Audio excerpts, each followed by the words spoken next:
গত কয়েকদিনের প্রবল বর্ষণে বিলোনিয়া শহর সহ দক্ষিণ ত্রিপুরা জেলার বিভিন্ন মহকুমায় ব্যাপকভাবে প্লাবিত হয়, যার ফলে বিভিন্ন শরণার্থী শিবিরে 3 শতাধিকের বেশি মানুষ আশ্রয় নেন।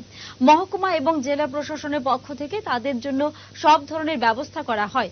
বিলোনিয়া শহর এবং শহর সংলগ্ন এলাকাগুলি জলমগ্ন হয়ে পড়ায় গতকাল রাতেই বিভিন্ন শরণার্থী শিবিরে মানুষ আশ্রয় নিতে শুরু করে।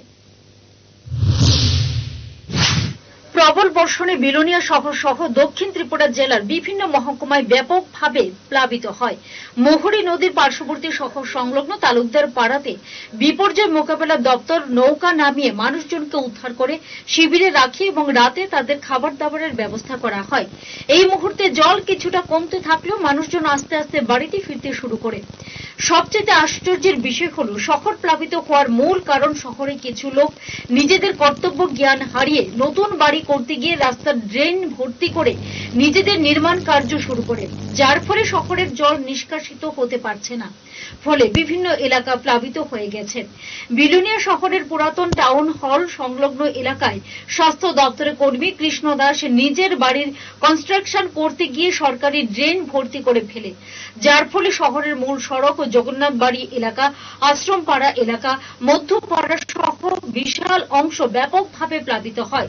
দিনভর জল না সরলে স্থানীয় মানুষজন বিষয়টি অনুসন্ধান করতে গিয়ে নজরে আসে। বিষয়টি স্থানীয়দের নজরে আসার পর পুর প্রশাসনকে জানানো হয় এবং রাতেই প্রচন্ড বৃষ্টির মধ্যে যথাযথ ব্যবস্থা নিয়ে ড্রজার দিয়ে ড্রেন পরিষ্কার করে জল নিষ্কাশনের ব্যবস্থা করা হয়। আর এতে সন্তোষ ব্যক্ত করেন স্থানীয় মানুষজন। পুর পরিষদের কাউন্সিলর মৃণাল দাস গুপ্ত জানায়, দাঁড়িয়ে কাজগুলি করিয়ে নেন।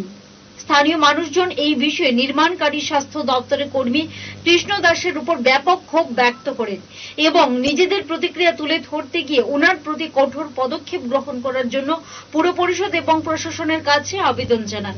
এই বিষয়ে প্রতিক্রিয়া তুলে ধরেন বিলোনিয়া পুর পরিষদের কাউন্সিলর মৃণাল দাশগুপ্ত।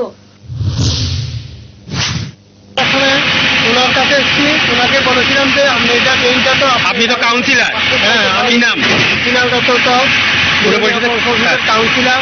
ওনার কাছে আমরা সকাল 11টার মধ্যে যেখানে এখানে ওনার কারণে এখানে মধ্যমপাড়া, জগন্নাথ বাড়ি, আশ্রমপাড়া সমস্ত জল দেওয়া যায়। ওনাকে বলার পরে উনি বলল আমি 1 ঘন্টার মধ্যে করে দিচ্ছি, কিন্তু যখন 4:30 পর্যন্ত উনি কোনো ব্যবস্থা করে নাই।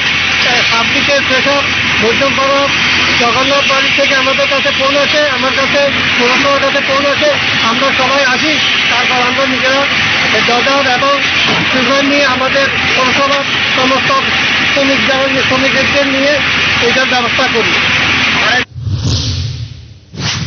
তিনি সকলের প্রতি আবেদন রাখেন যাতে সকলে জল নিষ্কাশনের ব্যবস্থাটি ঠিকঠাক রাখেন এবং পরিষ্কার পরিচ্ছন্ন রাখেন।